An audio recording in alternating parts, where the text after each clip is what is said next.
ከባዕድ ነገሮች ጋር የጤፍ ዱቄት ቀላቅለው የሸጡ በሁለት ክሶች ተቀጥተዋል ይላል የመጀመሪያው መረጃችን።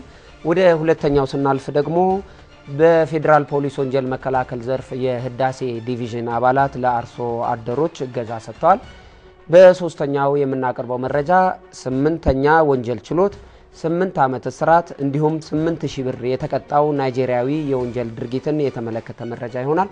ሶስቱን መረጃዎቻችንን እንድትከታተሉ ጋብዛለሁ።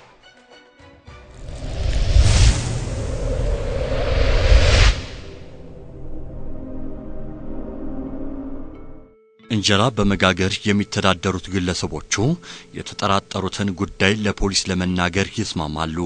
ስፍራው ሰበታ ዋቶ ተብሎ ከሚጠራው አካባቢ ነበር። አሰሪዎቻቸው በተከራዩት ቤት ከነሱ ጋር ስራ ይጀምራሉ። ዱቄት የሚቦካው በቀጠሯቸው ግለሰቦችና ለነሱ ቅርብ በሆኑ ሰዎች አማካኝነት እንደሆነ ያረጋግጣሉ። ከ400 እስከ 500 እንጀራዎች በመጋገር ለአካባቢው ነዋሪዎችና ለሆቴል ቤቶች ያቀርባሉ። ለመጋገር ከተቀጠሩት መካከል ለምን ዱቄት ሲቦካ እንዳናይ ተከለከለን የሚል ጥያቄ አንስተው ከተነጋገሩ በኋላ ወደ ፖሊስ ይሄዳሉ። የፍርድ ቤት ማዘዣ ወረቀት የያዙ ፖሊሶች ቤቱን ይፈትሻሉ። ውስጣቸው በንጽህና ያልተያዙ የማቡኪያ በርሜሎች፣ የመጋገሪያ ቦታዎች ከጤፍ ዱቄት ጋር ሊደባለቁ የተዘጋጁ ባዕድ ነገሮችን ይመለከታሉ። ተጠርጣሪዎቹ እቃዎቹና ከባዕድ ነገሮች ጋር የተደባለቁት ዱቄቶች ሰበታ ክፍለ ከተማ 2 ፖሊስ ጣቢያ ይወሰዳሉ። አቃቢ ሕግ ተከሳሾቹ በሁለት ወንጀሎች እንዲጠየቁ ክስ ይመሰርታል። ባዕድ ነገሮችን ከጤፍ ጋር ቀላቅለው በመጋገራቸውና ያለ ንግድ ፍቃድ በድብቅ በመነገዳቸው የሚሉ ነበሩ። እኔም ራሴ ገዝቼ የምበላ ሰው ነኝ፣ ምስኪን ነኝ። ጋግሬ አልበላም፣ በቤት ያስፈጭቼ የምበላው አቅም የለኝም። የቀን ሰራተኛ ነኝ፣ ልጄም የቀን ሰራተኛ ነው፣ ውጭ ገዝቶ ነው የሚበላው። እና እነዚህ ጎጦች በቃ እንደው በጣም እንትን መባል አለባት። ይሄንን ምግብ የሚመገቡ ልጆቻችን ናቸው፣ ቤተሰቦቻችን ናቸው። ጠላት አይደለም ይሄንን የሚበላው፣ ወገን አይደለም እንደሚበላው። እነ ሰራተኞቹ ብቻ ሳይሆኑ አሰሪዎቹ ባለወፍጮ ቤቶቹ መጠየቅ አለባቸው። ወገን አይደለም እንደሚበላው። ለምንድን ነው ይሄንን ሲሰሩ ዝም ብለው የሚያዋቸው? ህብረተሰቡ መጠቆም አለበት። ይሄ እንደያን የሚደረገው ነገር እየተከታተለ ጠቆሙ ማሳወቅ አለበት። በቃ ዝም መባል የለበትም። ዝም የሚባል ጉዳይ አይደለም። ዝም ተብሎ የሚታለፍ ጉዳይ አይደለም ይሄ። የሰበታ ከተማ የመጀመሪያ ደረጃ ፍርድ ቤት ድርጊቱን ፈጽመዋል የተባሉትን ሰዒድንና ሰው አገኘውን እያንዳንዳቸው በ10 ዓመት እስራትና የገንዘብ ቅጣት ወስኖባቸዋል።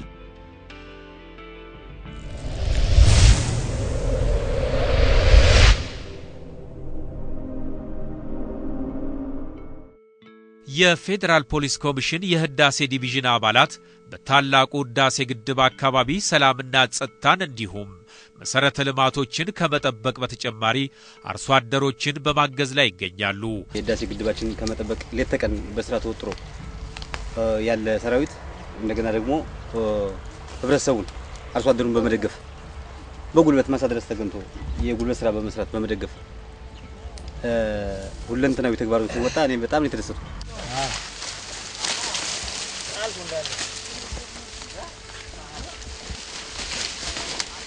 አባላቱ በተለይ አቅም ያጠራቸውን በመርዳትና በመደገፍ ፖሊሳዊ ተግባራቸውን በመወጣት ላይ ናቸው።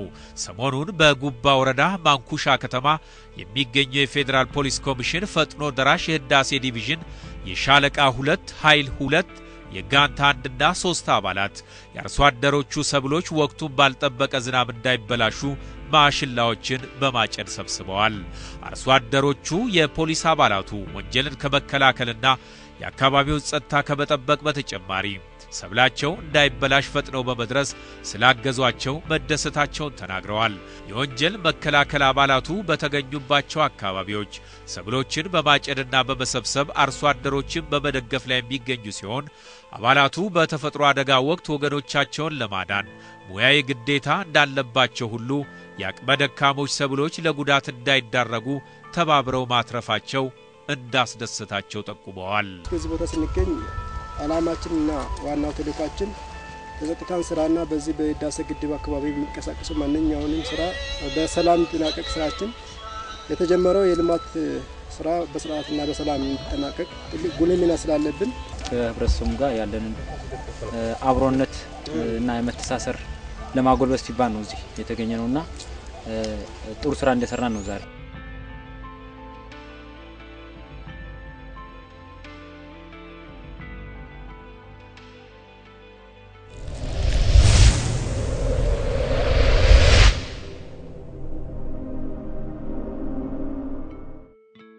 ለተጨማሪ ምርመራ ወደ ወንጀል ምርመራ ቢሮ የተወሰደው ናይጄሪያዊው ኡቹኖ ኦኮሌ የተያዘው ቦሌ ዓለም አቀፍ አውሮፕላን ማረፊያ ነበር።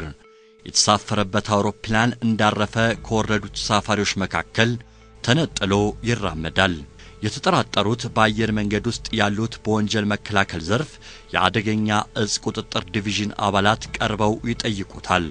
ፓስፖርቱን ያሳያቸዋል። ሊተውት አልፈለጉም።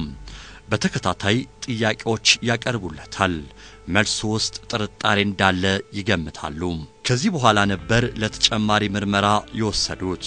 ከብራዚል ወደ ናይጄሪያ ለመድረስ ያሰበው ኡቹኖ ኡኮሊ ኮኬን የተባለ የአደገኛ እጽ እንክብሎች በሆዱ ውስጥ እንዳለ ይታወቃል። ይህንም የምርመራ መዝገብ ከተጠርጣሪው በወንጀለኛ መቅጫ ሕግ ስነ ስርዓት ቁጥሩ 27(2) መሰረት የተከሳሽነት ቃሉን በፍቃደኝነት ሰጥቶ ይህንንም ኮኬን አደገኛ እጽ አውጦ እንደነበር በማመን ከዚህም በመነሳት 99 ፍሬ ኮኬኑን ይህም ኮኬን የተባለውን አደገኛ እጽ ማዘዋወር ጥፋተኛ እንደሆነ በማመን ከዚህም በተነሳ ይህ ኮኬን አደገኛ እጽ እንደ ሕግ ደረጃ ዓለም አቀፍ ሕግ ነው። አገራችንም ዓለም አቀፍ ሕጉን ከሚያከብሩት ወይም ስምምነቱን ከፈረሙት አገራት አንዷ ኢትዮጵያ በመሆኗ ይህን ወንጀል ተፈጽሞ ሲገኝ የፍርድ ውሳኔ እንዲያገኝና በሕጉ መሰረት እንዲቀጣ ታደርጋለች አገራችን። ከዚህም የተነሳ ተጠርጣሪው ይህን አምኖ ሙሉ ኮኬኑን አውጥቶ በሁለተኛ ቀኑ ላይ ንጹህ ሰው ሆኖ ከዛም በመቀጠል ሰውየው የእምነት ቃሉን ከተቀበልን በኋላ መዝገቡን በሰውና በሰነድ ማስረጃ አጠናቅረን ለሚመለከተው የፍትህ አካል ነው የላክነው። ከምርመራ በኋላ ክስ ይመሰረትበታል።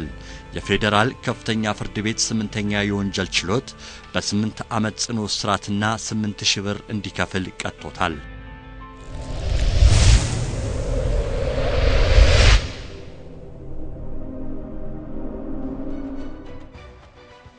መደብሮች ውስጥ በመግባት ጠመንጃ ደግነው ገንዘብ የጠየቁ በፖሊስ ተይዘዋል። ይህንን መረጃ ቀዳሚ እናደርጋለን። በማስከተልም ፖሊሶች ለህፃናት አስፈላጊውን እገዛ በማድረግ አብረዋቸው መዋላቸውን የሚጠቁመውን መረጃ ነው የምናቀርብላችሁ። እንዲሁም የባለስልጣናትን ስም እየጠቀሰ ገንዘብ የሰበሰበውን ተጠርጣሪ ፖሊስ ይዣለው ይላል። ሶስቱም መረጃዎች በተከታታይ ይቀርባሉ።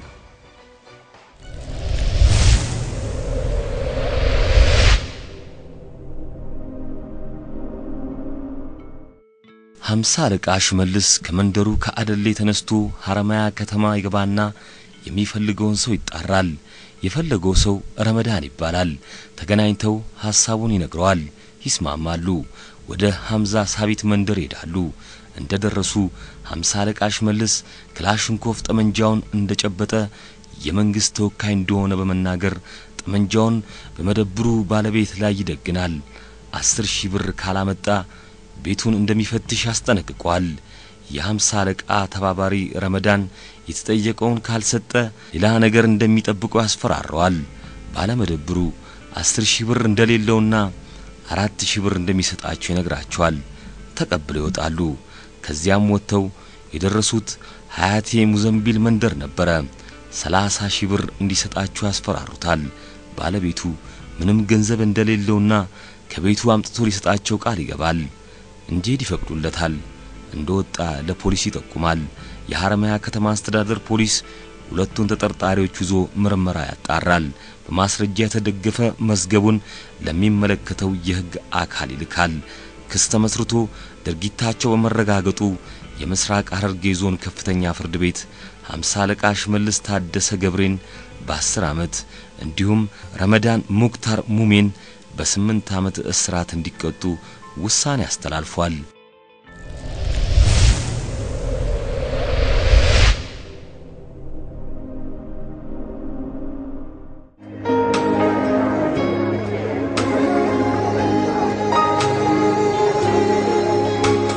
እዚህ የፌዴራል ፖሊስ ኮሚሽን ወንጀል መከላከል ዘርፍ የጸረ ሽብርና የተደራጁ ወንጀሎች ቁጥጥር ዳይሬክቶሬትና የወረዳ 3 የካራማራ ማህበረሰብ አቀፍ የፖሊስ አገልግሎት አባላት ከህፃናቱ ጋር ይገኛሉ። ህፃናቱ በተለያዩ ምክንያቶች ወላጆቻቸውን ያጡ ነበሩ። የፖሊስ አባላቱ እንደሌሎቹ ህፃናት በአመት በዓል ሰሞን ተደስተው እንዲያሳልፉ ያሰባሰቧቸውን ሊሰጧቸው ችለዋል።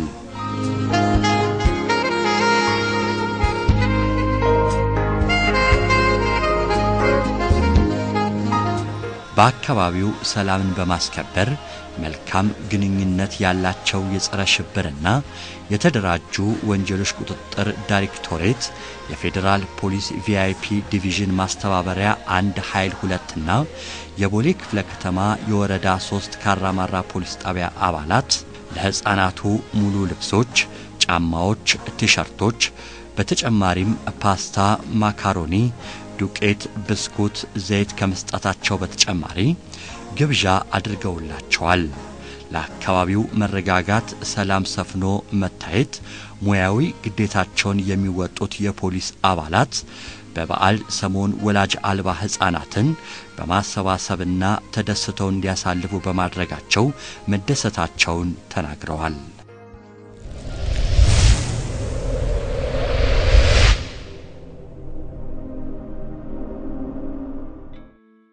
እናም በመርመራ ሂደታችንም ላይ ሌሎች ደግሞ እንደዚህ አይነት ነገር ደረሰብን የሚሉ ድርጅቶች ካሉ በክትትል ላይና በኢንፎርሜሽን በመሰብሰብ ላይ እንገኛለን።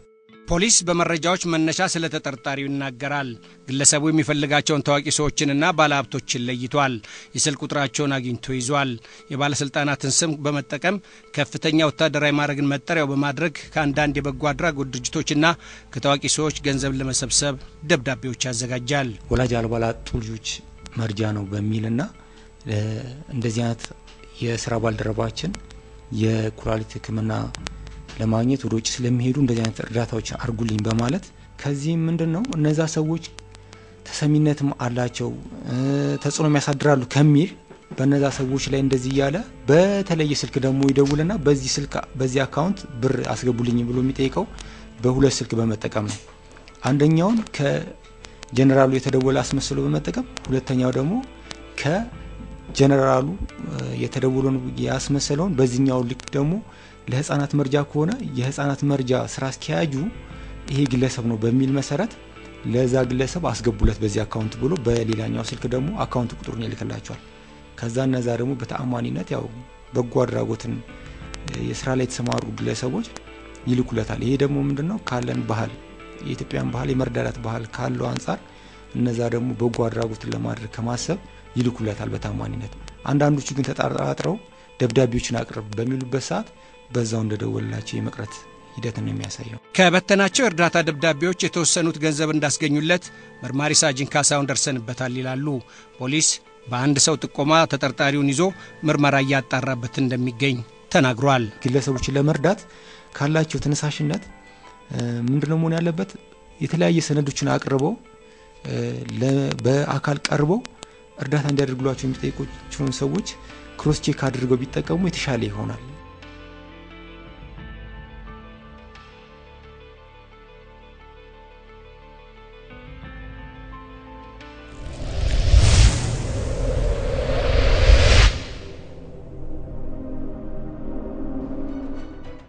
ሰላም ለማስከበር የተሰማሩ የፖሊስ አባላት የሚሰጣቸውን ተግባር በማከናወን ውጤታማ እንደሚሆኑ ተናግረዋል።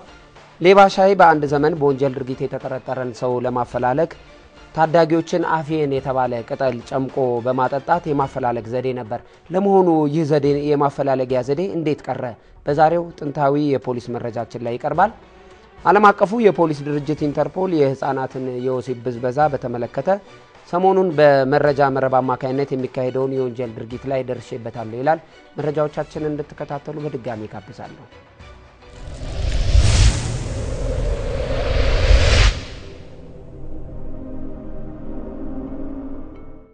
በጎረቤትና በሌሎች ሀገሮች ሰላም ለማስከበር ተውጣጣው የሚሄዱ የፖሊስ አባላት በተገኙበት የተሰጣቸውን ስራ በማሳካት ውጤታማ እንደሆኑ ይናገራሉ።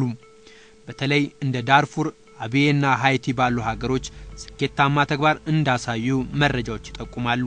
በተመደቡበት ሀገሮች ከህዝቡ ጋር በመቀራረብ የነዋሪውን ወግና ባህል በማክበር ችግሮችን ለመፍታት በቅርበት በመነጋገር ተልኳቸውን በመሸፈን ላይ ይገኛሉ።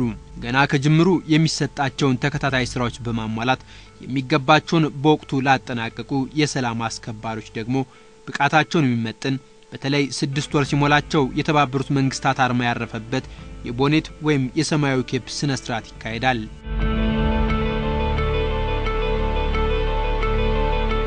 ግጭት ባሉባቸው የውጭ ሀገሮች ሰላም ለማስከበር የተመረጡት የፖሊስ ኃላፊዎችና አባላት ከስነ ስርዓት በኋላ የተሰጣቸውን ተልእኮ እስከሚፈጽሙ ድረስ እንደሌሎች ሁሉ በስነ ምግባር ውጤታማ ተግባር በመፈጸምና ተመራጭ በመሆን እንደሚያገለግሉ ተናግረዋል።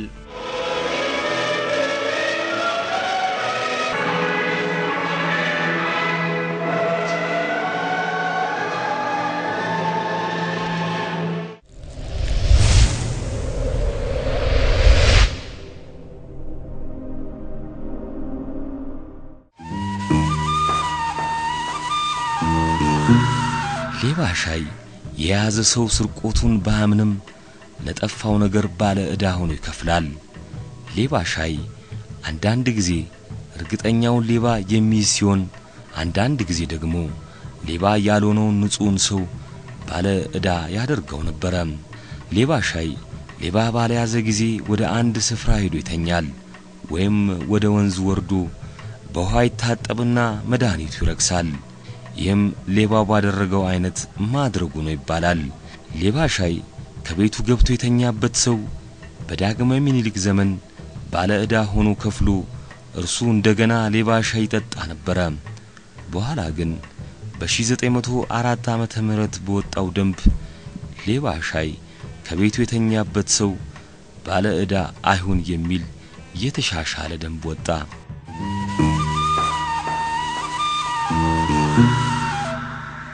የሌባ ሻይ ደንብ ከመቅረቱ በፊት አንድ ምርመራ ተደርጎ ነበር። በቤተ መንግስት የተቀመጠ አንድ ዕቃ ታማኝና ባለሟል በሆነ ትልቅ ሰው ተሰርቆ እንዲወሰድ ተደረገ። ሚስጥሩንም ከወሳጅና ከልውሉ በቀር ሌላ ማንም ሰው አያውቅም ነበር። ከዚህ በኋላ ዕቃ ጠፋ ተባለና ሌባ ሻይ ጠጣ። ሌባ ሻይ አጥጪው ከማንም ዘንድ የመረጃ ፍንጭ ሊያገኝ አልቻለም። እንግዲህ ሌባ ሻይ ጠጣና እንደ ልማዱ እየተቅበጠበጠ ወዲያ ወዲህ ሲል ውሎ የግቢውን ሰው ሁሉ በጉልበቱ ጎሸመና ወደ አንድ ስፍራ ሄዶ መተኛት ብቻ ሆነ። ይህ ሁሉ ሲሆን ዕቃውን የወሰደው ያ ሰው ከሌባ ሻዩ አጠገብ አልተለየም ነበርና ሊያዝ አልቻለም። የሌባ ሻዩን ሐሰተኛነት በዚህ ምርመራ ሊረጋገጥ ከቻለ በኋላ ደንቡ እንዲሰረዝ ተደረገ። ምንጫችን የ20ኛው ክፍለ ዘመን መባቻ ነው።